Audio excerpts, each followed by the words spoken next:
Welcome, everybody. Is this thing on?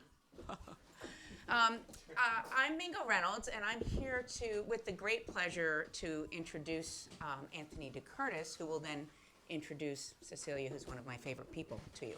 But I just wanted to say thank you, Anthony, for always making these programs so wonderful. We've been super fortunate to have him teaching here for as long as I've worked with the program.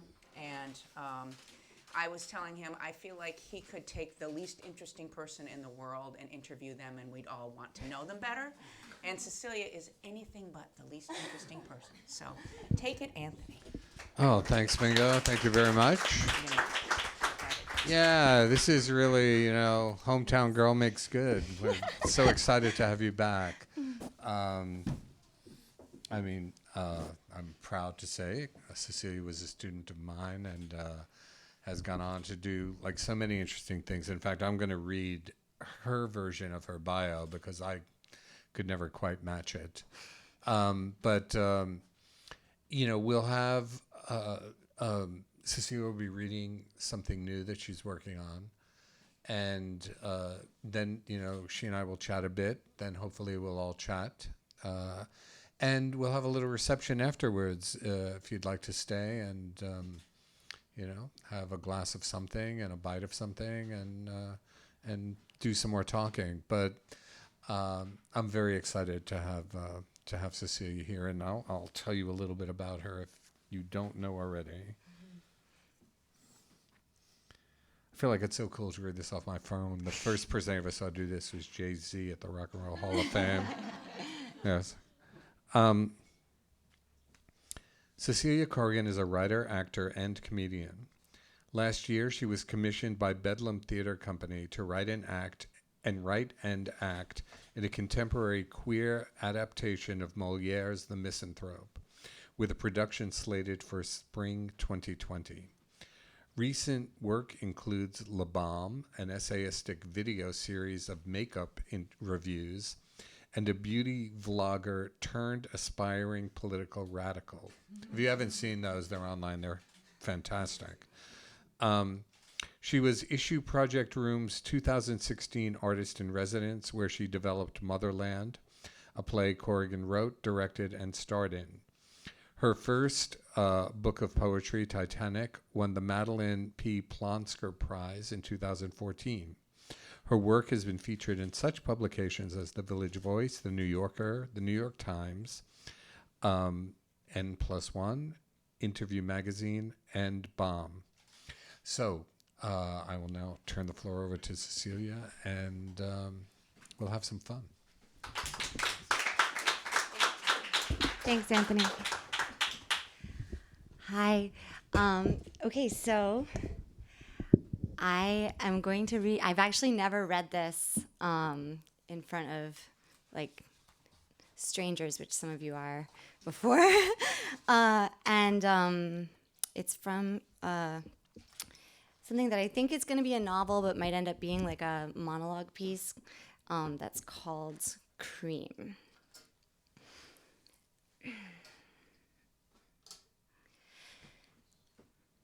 Hi, it's Charisma. The second I open my eyes in the morning, it's on. Where am I think? Why am I blind and deaf? Have I died? Let me try to move around. Oh, good, I'm moving, I must still be alive. Then I realize, oh, it's my sleep mask and my earplugs. Now, who am I? Then I remember that I am, as I mentioned, Charisma, and I spring into action. The brain processes thoughts like these in nanoseconds, but I do mindfulness apps, so I feel it all. Yes. Every morning, I can feel my mind scrambling to keep up with whether or not we're alive or dead or in between, as my frontal lobe gets blasted by whatever is waking me up to the present moment, which is usually my phone switching from white noise to bird song as an alarm. This morning, however, I was rudely awakened by the marimba ringtone, beating my birds to the punch. As if the non-alarm alarm wasn't alarming enough, my iPhone screen informed me the incoming call was no other than my Aunt Laura. Now, it's not that I don't enjoy speaking to Aunt Laura, but I knew that first thing in the morning, I am no match for the overawing power of an aunt. I have at least 4 of them, each with unique powers and weapons for enacting their wills, like Greek gods. So it was with fear and trembling that I tapped accept. My Aunt Laura exercises her will through the power of language. She is one of the most delightful conversationalists you can hope to meet, though it is often difficult to get any sense of what she is talking about until you find yourself doing something you said you did not want to do and do not remember agreeing to. In this case, for instance, "Hello," I said, which I thought was reasonable. In response, I heard strange rustling, accompanied by an ominous whirring, then a kind of shrill, eerie shrieking. Was I still dreaming? Was I dead after all? "Hello?" I said, a little panicked. The rustling continued, now accompanied by some kind of crooning, mysterious humming, which got louder, until, "Hi, Beanie, it's all low." "Hi," I said. "So I just got off the phone with Victoria, and she says Rainbow is so excited to visit you. Don't forget, though, she doesn't have a phone because they don't, well, at least that's all over with the anti-tech craziness. But I think she's still figuring it out."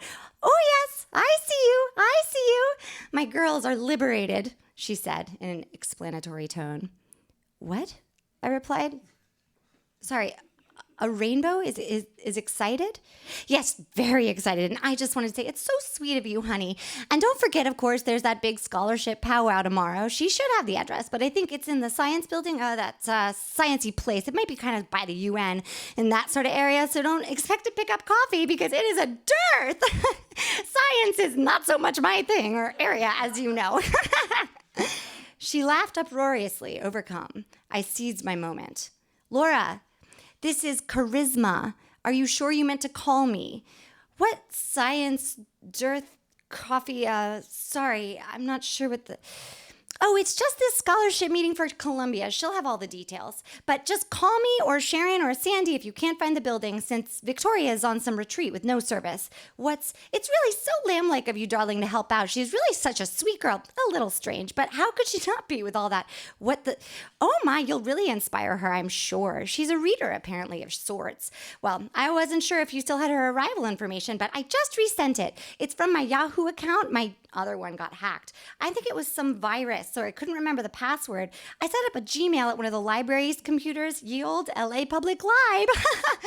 C'est la vie, c'est la computer. So in other words, you'd better just check your spam and then have the best time. Ah! She broke into a wild scream, and there was the sound of violent struggle as the rustling, whirring, and shrieking sounds returned in the background, this time at a threatening fever pitch. "What is it?" I asked. "What is happening?" The shrieks continued. "My girls! Okay, all right, my girls are all over me here, so oops, have fun, love you, girls, you girls, take it easy." And there was silence. For a moment, I was confused. Then I remembered that Laura calls her 7 cockatiels her girls and regularly lets them climb on her all over her large West Hollywood home while reading a book a day on the sofa with several pairs of glasses on top of her head, a Diet Coke, and an occasional herbal enhancement until one of her children or house guests needs a ride to Larchmont and Aunt Lo decides to drive them there and also to a museum as a treat they may not be expecting. That was one piece of the puzzle solved, and leaving only everything else she had said. I shot to my laptop and opened my spam folder, where I found her email and read it breathlessly. "Rainbow arriving at 2 p.m. Should be pretty simple. She has your number and all information session info." Smiley face. "Have a ball, gals." I absorbed these words, plainly legible in purple Comic Sans, but still entirely opaque in terms of their significance. I felt a premonition of change, a sickening sense that whatever this portended, it spelled irrevocable change for little me. I was still in my bedclothes, for God's sake, and already facing an abyss of uncertainty. Questions sped through my mind, deep and penetrating questions, until suddenly it all became clear to me.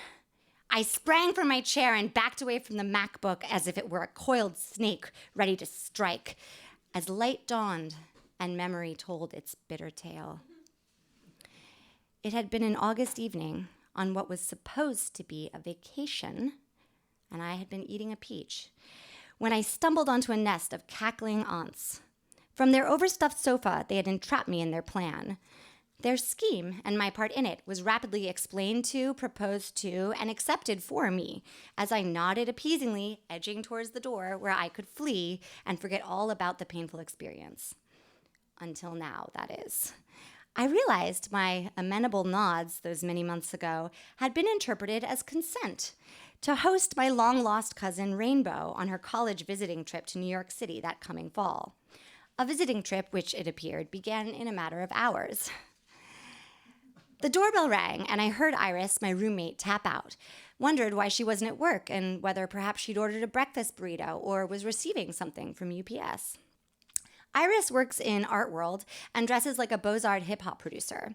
She's always busy, busy, busy and wearing a power clash to that damn gallery because Buren just landed from Paris and he's not happy with the install and it's going to be a long night. I heard the apartment front door open, followed by a murmured consultation. Then there was a tap, tap, tapping at my chamber door. I threw on a robe and opened it. There was Iris, who said, oops, hi, and explained she was home because she got almost all the way to the gallery but had to come back because she grabbed the wrong New Directions tote, not the one with the only copies of this new show's install blueprints, which were worth their weight in, well, anyway, the point is, now I'm really late. Also, Rainbow is here? What? I said, my mind boggling. How? That's her name, Iris explained. No, I know that. It's just she's here. That can't be right. As it turned out, she was, and it was. I peered down the hallway where Rainbow was standing in the doorway, holding a duffel bag. By in the doorway, I mean really in the doorway. She was the tallest 15-year-old girl I'd ever seen. And her choice to wear her hair in 2 long braids added to the general effect of a towering Viking goddess who could easily break me in half with her powerful forearms. She broke my stunned silence. Charisma? Yes, I said, striding forward while attempting to tie my robe shut. Yes, you must be Rainbow. Look at you. I had to strain my neck to do so. At my full 5'3", I barely grazed the child's shoulder. There was some family resemblance in that we both had blonde hair and what some might call elven expressions, but there the similarities ended in a sudden 9-inch drop. It was as if I were some visitor from a gremlin race that the gods had crafted in parodic imitation of the land-ruling denizens of some future class of demigods of which Rainbow was a member. I explained as best I could to Iris that Rainbow and I are related.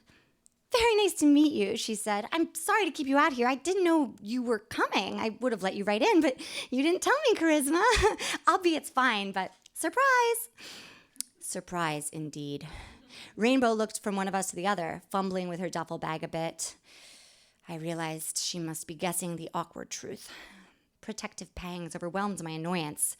While I am not the most maternal cat in the alley, I didn't want to hurt her feelings, so I made her welcome in. Once Rainbow stepped into my room, however, the situation was obvious. The sheets, as I mentioned, were agitated, and every surface was littered with various books, bottles, tube products, blotting papers, tea bags, and skincare paraphernalia. A melange. I had gotten in rather late the previous night after a very enjoyable dinner party at a Chinese restaurant where they light drinks on fire, if you ask politely. Sorry about the mess. I was just cleaning, I said. I always clean for the holiday season, but I first take everything out and mess it up, you know. Why don't I take your bag? I was a little hysterical. Like a half-naked hotel porter, I swung her duffel over my shoulder and looked around my smallish bedroom for a place to stow it, when I noticed a personal item in plain sight sticking out from under my bed. Oh, look at that, I said, picking it up as casually as possible.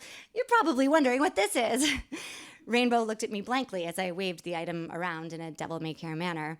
It's a massage wand for problems with your back. See? I turned it on and rubbed it hopefully over my shoulder blade. It felt so-so. Cool, said Rainbow. May I have a glass of water? I escorted her to the kitchen and filled a glass, as my sensitive brain processed the new data and struggled to catch up with this evolving situation. Then I glanced at the clock, said the F word, and apologized. It's fine. I'm 15, said Rainbow. Do you need to be somewhere? No time to explain, no time. Just saddle up and ready your mind because we've got to leave in 20 minutes and there's still my entire morning regime to get through. What's a morning regime? I looked at her. She was serious. You poor girl, I murmured. You poor, poor girl. I continued to gaze at her as she retrieved a granola bag from her backpack. I realized then that our meeting was truly fated, for this girl desperately needed my help and mentorship, and I was the only one for the job. A morning regime is the most important part of a busy woman's day. I began to teach. The first thing I do is hit the bathroom. Come along and check it out. We checked it out. This is the bathroom. It's where I do my cleansing, toning, application of serums, and whatever else needs to happen. You may need to step out for some of it. When ensconced in the bathroom's white, sterile embrace, I feel at peace. It's a simple place where everyone knows what they're supposed to be doing. Sure, would you like some private? The right beauty routine protects against dissolving into the directionless, ungovernable mass of the expanding universe. I see your expression, and I know what you're probably thinking. You're probably like, duh, charisma, that's not exactly news. Who doesn't wish they could live in their bathroom and never, ever come out? Oh, you're leaving? Oh, see you back in the bedroom. Enjoy your water. I returned to find her sitting silently on my green velvet chair, eyeing my bookshelf and eating her granola bar. She emanated permanence. It was as if she had always been in my room and would be there long after I was gone. She was just so large. Not fat, just sort of abundant. By far the most solid person I'd ever had in my room. Nothing was shimmering or spinning off of her. I found it very comforting as I zoomed around the room, hiding things, putting on toner, and explaining my life. Her eyes, expressionless behind her glasses, were unmistakably those of a 15-year-old, despite being perched on a 6-foot-something frame. I imagined she was the kind of girl who would have been much in demand as a wife in the pioneer days or the Middle Ages. The thought angered me. Rainbow wasn't going to be carted off to be married and taken to the colonies, not on my watch. She was too young, though tall.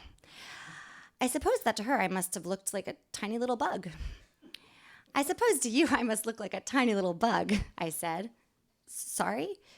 Well, because small and you, what kind?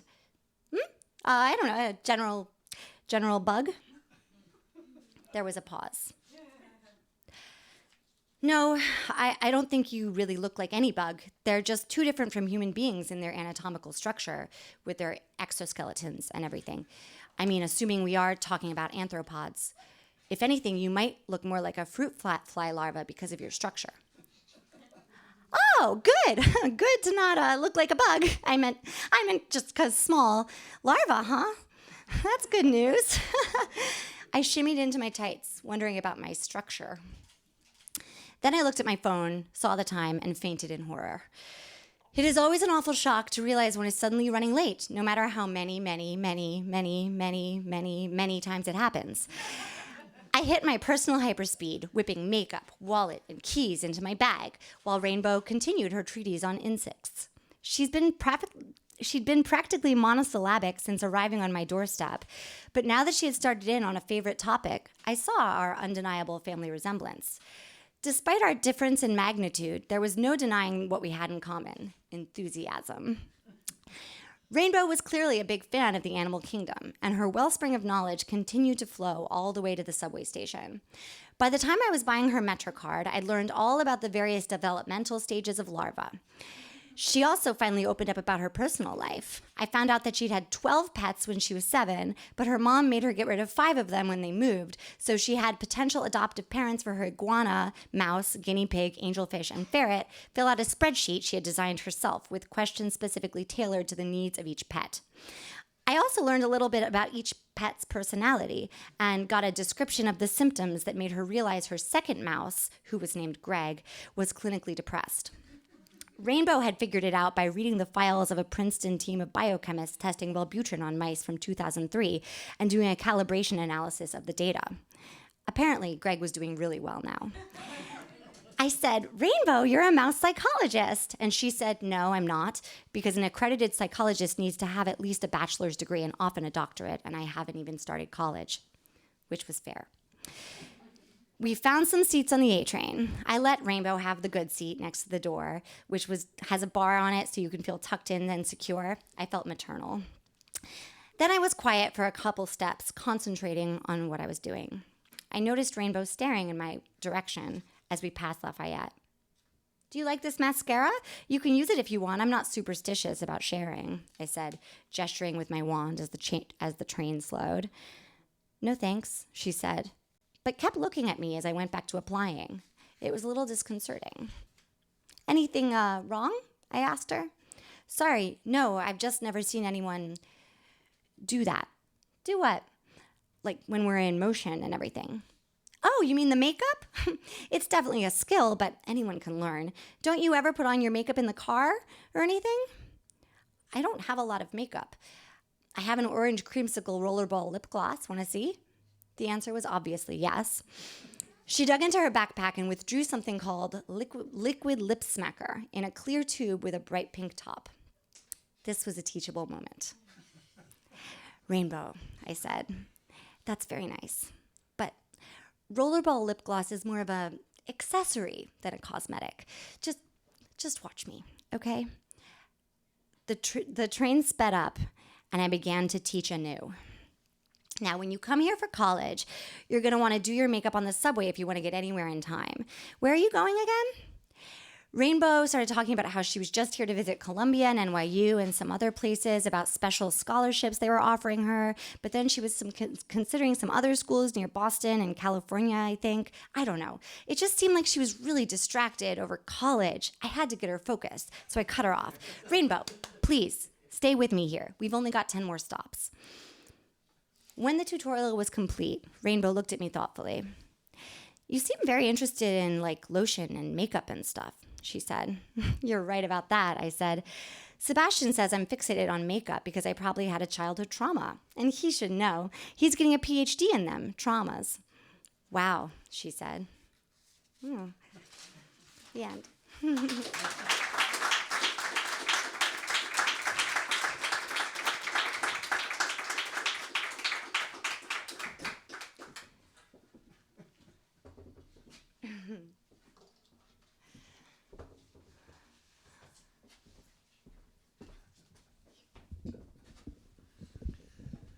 So, why don't you tell us a little about that? How long were you working on it, and what? Well, I started writing it. Honestly, like I was working on it a year ago, and then these other projects came up, and this was sort of an occasion to revisit and revise. But that was like a tiny amount of the, it's a whole narrative, and it's maybe going to be a novel. But it's this character that originally was named Cecilia. And I wrote it after I made Balm, which is like a makeup tutorial series. And I don't know, I sort of thought it might be related. And I was just sort of like interested in this character that was, I don't know, just obsessed with makeup and cosmetics and, is the way that character is. And it's an expansion also of a chapbook that I did, that I worked on with my friend Jocelyn Spar, who's a amazing illustrator, and she illustrated it. And I don't know if you know the Eloise books, but the Cecilia in that version, it's a much shorter. It's like a little poetry book, but it's more narrative. And she illustrated it, and the character, the Cecilia character, is Eloise-esque, but she's like a 20-something Eloise-esque character. So it's a little different. And yeah, so then I wanted to expand it, and I started writing this story. When you were visiting class, we just came from there. We were talking a little bit about the Balm series and those, these kind of, makeup tutorials that begin to sort of fray at the edge. And, you talk about, I think as for so many of us, how, 2016 was just a kind of such a critical moment, and, certain sort of forces in the culture no longer seemed containable. And I wonder if you could say something about that in terms of, what you were doing with Balm, and, maybe a little bit about what's going on in this section of your possible novel.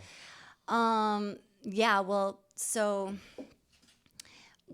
I was interested in, obviously there was this moment where you really kind of, I felt that you really saw people who weren't otherwise, I feel like I've always felt, a smidge more neurotic than most about, politics and the world and whatever.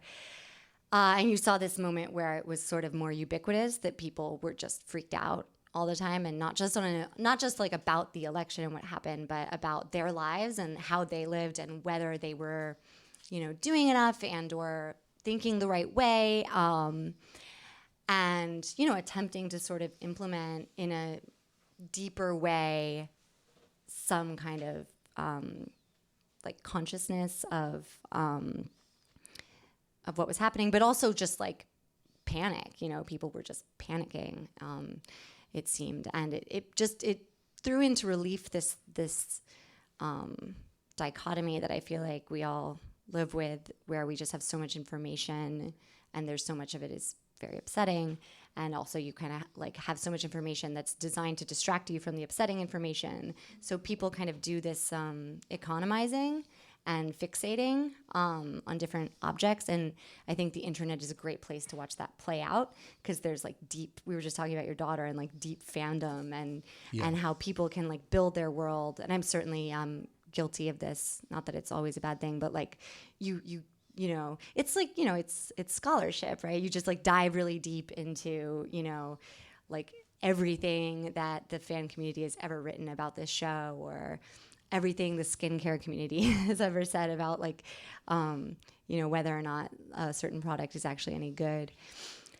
And I felt I got onto cosmetics because I do genuinely love makeup, but I also the amount of sort of think pieces and just the amount of data out there about skincare and about different products and stuff seemed it just seems I don't know if it's in what way it related to the election, but I definitely noticed more fixation and hysteria. Well, I remember reading an interview with you where you said that at one point, without really thinking about it too much, you were trying to wonder if you should use a different moisturizer because of global warming. Yeah. And that those kinds of strange juxtapositions, I think, are part of, certainly the digital world that we live in, where, you're just kind of bouncing around through stuff, or there's advertisements for things and you're reading about global warming, but then you're also getting, because you looked at some shoes the day before, you're getting an ad for, some $850 pair of, shoes or whatever. And it seems to me that's, the kind of intellectual and artistic world that you like to sort of swim in, those, whatever the crevices are between those things. Yeah. Yeah. In this excerpt, I didn't include some of the more I guess darker would not quite be the word, but the more direct, where the narrator talks more explicitly about what she sees on her phone, and the whole metaphor about skincare and keeping running a tight ship sort of in all these different ways, is this humorous but real way of exercising control. And in Balm, I also just think I was interested in a couple different things there. One, the most pronounced one was more just it was straight up, I guess empathetic parody of what I was seeing, which was a lot of women like me, different in this way maybe, but we're trying to sort of rebrand, but in a genuine way, like around being more political, but while still basically doing things like hawking beauty products, and still kind of wanting to believe in that as a means of empowerment for women in that case. And I think, the political moment was just so counter that actually being at all real or functional, that I think it's just, so much of my work comes from noticing contradictions in myself. Well, I loved one thing you said upstairs that was really great. That you said you really liked to work on things that you were ambivalent about. And I just found that that's really rich as an idea. I wonder maybe if you could say a little bit more about that. Yeah, I mean, I think that's why, I don't know. I don't really know, it's just this thing. I mean, especially I think where comedy comes in for me, or why that just, and not necessarily the joke, but the attitude of humor seems more loving to me, about things that ambivalent or angry, things that feel, I don't know. I feel like when I was a teenager, I was one of those kind of kids that was very mad about hypocrisy, and I think I still... all kids are. Yeah. Well, because there is so much, being alive is full of compromises and stuff. But I think that there's stuff that I think about the compromises I make and I live with, and just try to press on them a little bit, or the things that catch, the things that catch in my throat a little bit, and I don't know, then just try to lean into that and say okay, how could this be even more over the top, and how could I take the ridiculousness of this human moment and just push it further. And yeah, I think for me it's also negotiating. Both this and Le Balm are about, I mean, they're about this character and the world, but it's also makeup and beauty products themselves become this centralized sort of totemic object. And I'm interested in the way that we use things like that to give ourselves a sense of control, and the idea that we can improve our lives. It's so by improving our skin or by finding the right thing. It's very melancholic and sort of funny, sad to me. And I definitely do it also. Well, that's one of the things, because obviously humor is really a part of what you do, a significant part. And, again, in both interviews and in, kind of discussing it, understandably, you like to emphasize that. There's a level of discomfort, however, that you talked a little bit about this. That kind of mitigates against that. It creates the kind of tension in the work that, I don't know, really makes it distinctive in a way. And so that it's, there's, not to beat the Le Balm thing to death, but these, when you and your collaborator were talking, you were saying we do want to think about this as comedy, and it was hard for me to exactly see that. I mean, It was because the situation of the young woman who is doing these kind of makeup tutorials, but is also beginning to sort of come apart because of, somehow that perfect world can't be maintained. Mm-hmm. There's something that's genuinely unsettling about that. Yeah. At the same time, it is kind of hilarious, but you don't want to make fun of the person either, because she seems very genuine. Yeah, she's doing her best, and and I mean, I think that I talk about humor a lot, and it's important to me, but I'm I think a lot of people who are drawn to the genre or the attitude of comedy and humor are people who take things really seriously, and who maybe when they were teenagers took them too seriously, and who are very, who have a very sensitive feeling about the world, because I think that like, and I think for me, yeah, I think I always really liked, I like seeing characters that are like feeling things really deeply that are still kind of clowns. And I guess that LeBlanc character, you know, I was originally going to do her sort of like really high energy, and, you know, like really, really bouncy.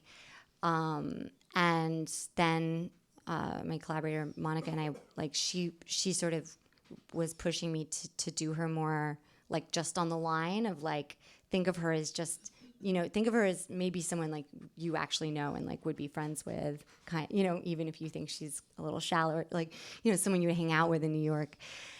And I don't know, I just, the clownishness of the performance and stuff was also, I think it's like cathartic, you know, and there's always this point in anything I make, I think, where like, the mask, like the sort of like it's funny mask, like falls off, and it's just kind of like, am I supposed to be laughing now, or is this? And I mean, I guess that's like just something I feel in a way, like I feel like that's, I don't know, I just always, I do it over and over because I feel like in a way that's the thing that makes it have a story, you know. If that makes sense, like it gives the bouncingness of the humor, like have this like operatic undercurrent to it. You know, I wanted to talk for a minute or two about the Misanthrope and your kind of contemporary adaptation of it. You know, it's reset like in the contemporary publishing world. You know, a group of young people, and you know, contending with their ideals and you know their hopes for you know doing something political at the same time of, you know, they want to advance in their career and you know, and they're kind of nice, extremely wealthy people who are. Yeah, you know, which was something that I've been thinking about a lot lately, because even as, you know, it's like, it seems like a small percentage of the population have that much money. You know, it's a big population, and there are a lot of those people, and like we're almost back to the Medici's or something, where you know, like everybody needs a, you know, a kind of sponsor. Patron, yeah, completely. Yeah. And you know, that's, you know, this person wants to, you know, invest all this money in the publication. But at the same time, like where his money came from is a little dubious, and you know, and it seems that what gets enacted, you know, is exactly the kind of ambivalence that you talk about, or you know, maybe the complexities might be another way to really think of it. That you know, both the you know, like the hugely uncompromisingly idealistic people are kind of incredibly annoying. At the same time, they're also inspiring. And the other people who are just kind of like trying to, you know, just make it all work just seem like, God, you know, you know, do you have any soul? But on the other hand, they're also trying to get from Monday to Tuesday to Wednesday like everybody else. And so it, you know, talk about just, you know, adapting this, you know, play from whatever it is, 400 years ago or something to, about and 400. then coming up with that sort of take on it. Oh my gosh. I mean, when I read it, I mean, because it's also set, I mean, it's not like right before the French Revolution, and Moliere didn't know that was going to happen, but it was, you know, historically, you know, if you bend the numbers a little bit, it does feel like we're at this similar moment of, even not the non-insanely wealthy, like people who I know, but it just the fact that even like the culture that I operate in of sort of, you know, like the amount of wealth behind, you know, content generation and not like people are getting paid well for it, but I mean, there's this industry that is like, you know, ever producing more, and you know, just like American wealth itself being in New York or LA, and then the kind of artistic and critical culture that has spiraled off of that, it does feel like a bubble, you know, even if you're trying to be as politically aware as you can, even if you're yelling constantly about, you know, global warming or Me Too, and you know, the way also those things become picked up as zeitgeisty kind of status symbols of being objects of like concern, and then kind of fade away. It all just feels very, I don't know, like Louis XIV-esque to me, because, you know, it's like, and I think as I was, so I mean, that to me, I was just like, oh my God, this is now. And then when I was reading it, because they were gossiping, it was shallow, not terribly shallow, but, you know, romantic gossip about like, oh, well, she's talking to him. Why is she talking to him? He's so, you know, he's so stupid. He wears those stupid socks, you know, and then she's talking to the other guy, and like, he's annoying because he's like, you know, like has the wrong kind of hunting dog or whatever. And it's just like, you know, but then it's also like, people are so, you know, it's like, that's the problem with the world today, is that there's the main character, like, is like, this one thing is like, you know, the problem with people today. And I feel like that's so the moment, like those people are, I know many people who are on both sides of that, you know, and I feel like who are the people that are more like, both kind of like catty and shallow and in the world and sort of playing the game, and the people that are just kind of like the reasonable ones who also kind of, you look at things like 2016 and you're like, we shouldn't have been reasonable, but and then there's the people that are idealistic and won't back down on anything, and they are annoying a lot of the time, you know. It's like, and difficult to be friends with or difficult to be around. And I think, but I think, I don't know, the perspective of writing it, I think what I liked about the Moliere piece was that no one gets off scot-free, really. Like, everybody gets parodied, the rich and powerful and the self-righteous misanthrope. And I was just thinking how, like, even though, of course, you know, politically, yeah, it's like, as you said earlier, it's kind of clear where I stand. It's like almost everybody has a good point to be made, and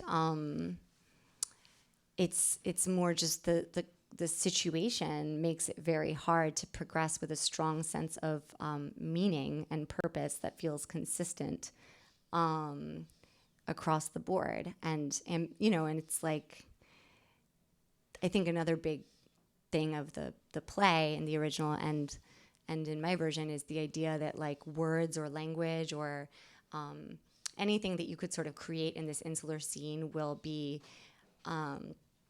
revolutionary and challenging enough that it would really like create major change. And I think when it's just played out in sort of the scene of like a dinner party or whatever, while we all know that, like, of course there can be change that happens, it's also just like all just people talking to each other, and nobody has the power really to step up and say that they're going to redirect the course of history with like an op-ed or something. Well, one of the few, I mean, bright spots of our, you know, current moment is that, you know, the message is kind of is that change is possible. We're seeing it happen. Yeah. I mean, it's not going the way necessarily that we want, but it, you know, things aren't fixed, Mm-hmm. you know, and other kinds of change can happen as well. But let's, you know, let's have some questions, comments, ideas from all of you. Somebody's holding up a microphone there.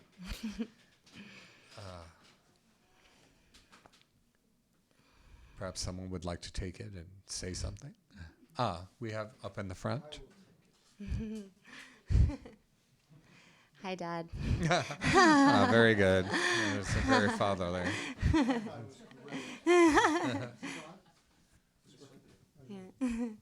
Is it not working? Yeah, we're it's go- on, okay. it's on. Anyway, yes. So this is, you know, as Anthony was saying, there's, you know, for those who know Balm, there's a real similarity between these two figures, these two women, in that in La Balm, you actually see the kind of fissure or breakdown in a physical term that, just sort of erupts across the surface of all of this makeup talk and makeup and so forth.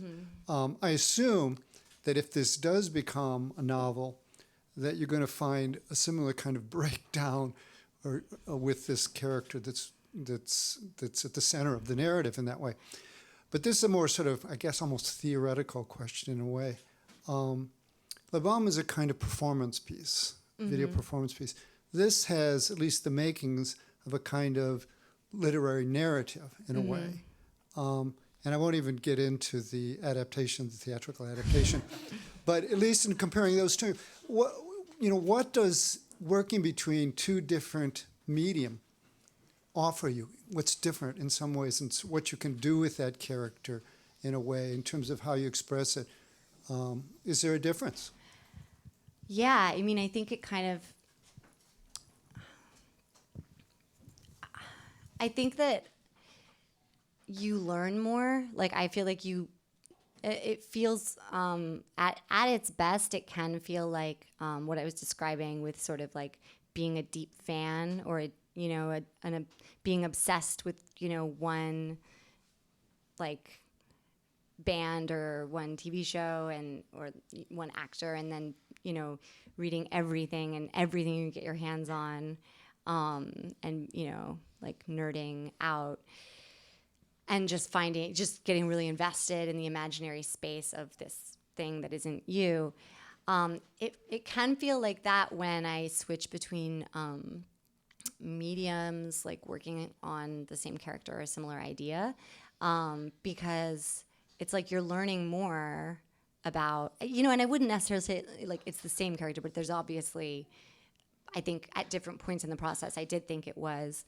And it's just like, what goes on, what's her life? What goes on inside her head? What's this character? How does she connect to, all these other things in my life? And then you can kind of create this like para-reality for her. And, I think I don't know this. I don't know if this is like related, but when I do like performance work or video work, it feels more, when I look at myself, being another character, it feels more fixed. Like it's like, oh, that was that was me. That was what that is. It's outside of me, like in a weird way, even though it's my body and stuff. Because it just feels like when you're pretending to be someone else, you are that person. But it feels like when things are written, there's just so much room for just, I guess, interpretation and going into it and seeing hidden meaning. So yeah, and it's all just branding, isn't it? Anyone else? Yes.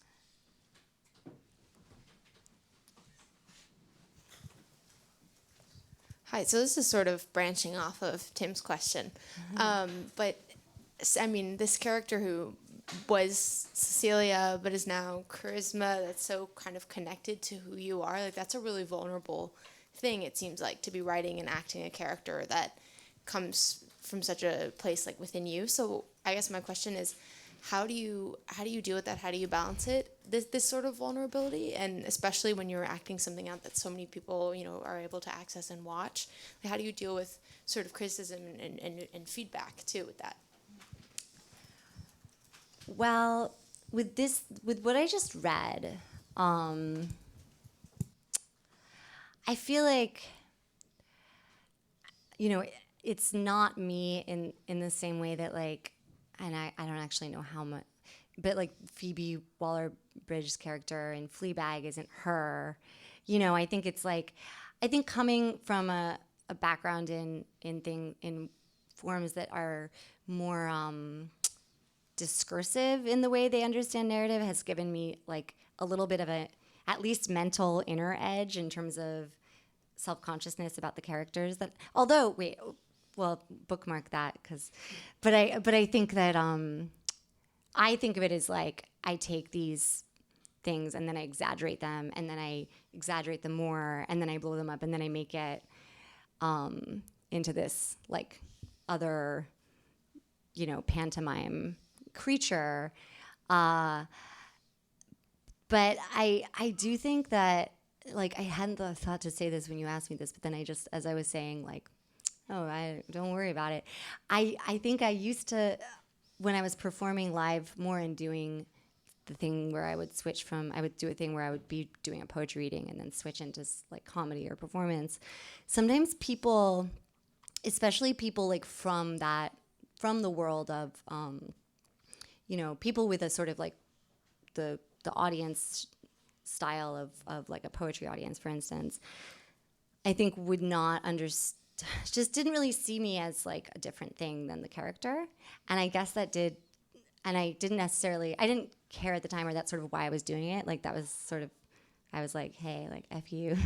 But I think I do have some self-consciousness of like, I love these characters, but I guess I do have some self-consciousness of like feeling, there is, I guess, something really vulnerable about playing, characters that like are exaggerated versions of things that I'm afraid people might think about me. Because, sometimes they think like, oh, that is who you are. And then, that's a bummer. Do you read like internet comments? I don't think I get quite enough yet that I, yeah, I don't, actually though, I don't really like, I try not to look at like that kind of stuff too much because even though it's not that much, like I do think with the Balm I did, because part of what we wanted to maybe have happen is for people to think it was a real thing. And so when we made it, we were kind of like, we didn't have an agenda. It was a project for us that we both wanted to do. And so like it got shared on Reddit on this sort of beauty thread, and it was just like some people, oh my gosh, there was a comment on one of them where she's using a brush, like a vibrating brush, and she's like, it doesn't work, impeach this brush. And this woman was like, commented like, if it doesn't work for you, then just don't use it. What's the big deal? It's like fair.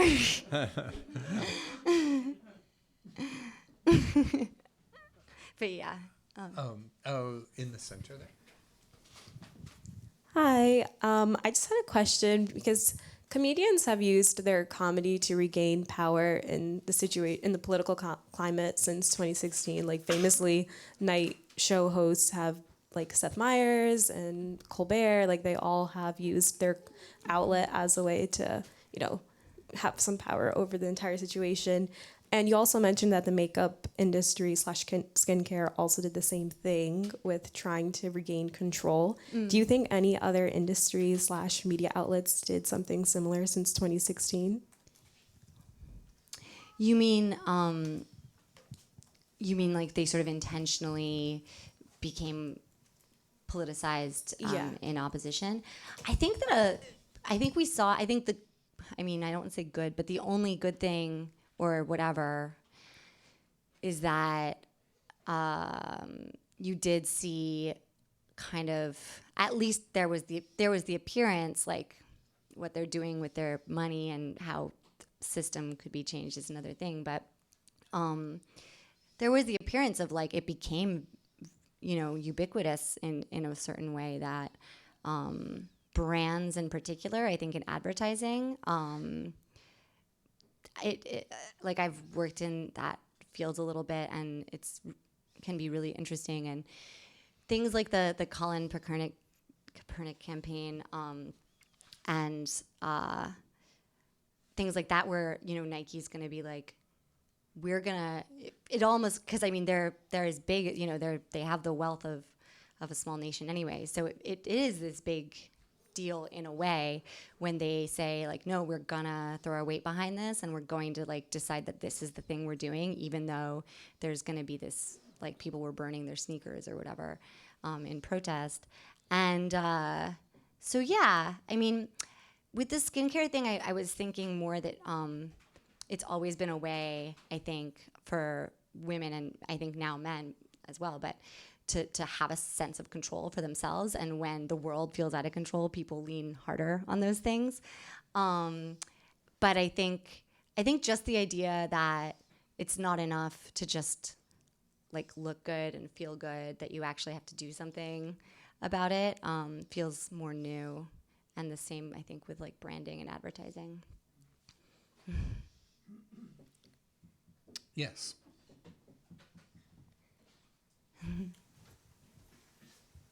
Cecilia, I was so taken by the first impression of the intonation of Aunt Laura that I have to ask this. I mean, maybe you get this question a few times, but this is in two parts. So the first part is, do you have those intonations, or you're talking to yourself or thinking that out when you're writing the poem?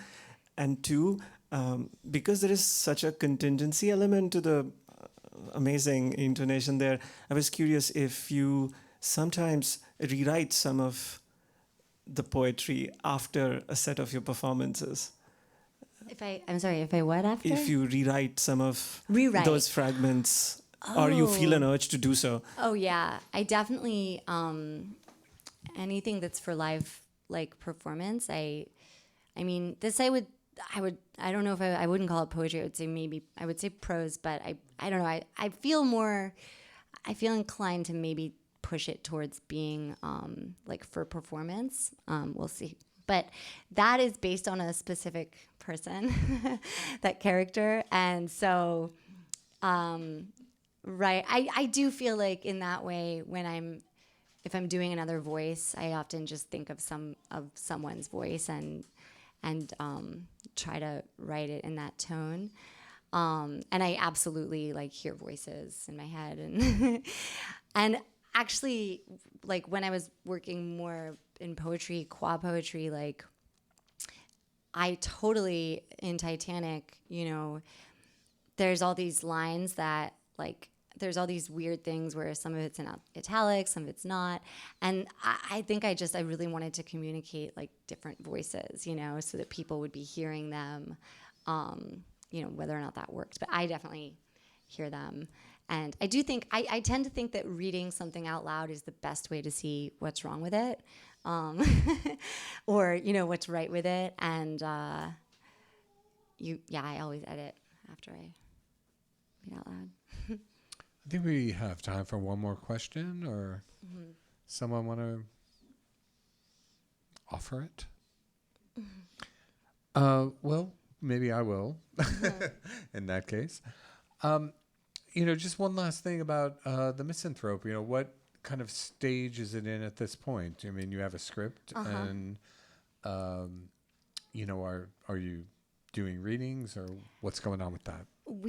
I'm working with Bedlam's artistic director, Eric Tucker, but he's like, they're working all the time, and he's been out of town doing some shows. They're doing the Crucible right now.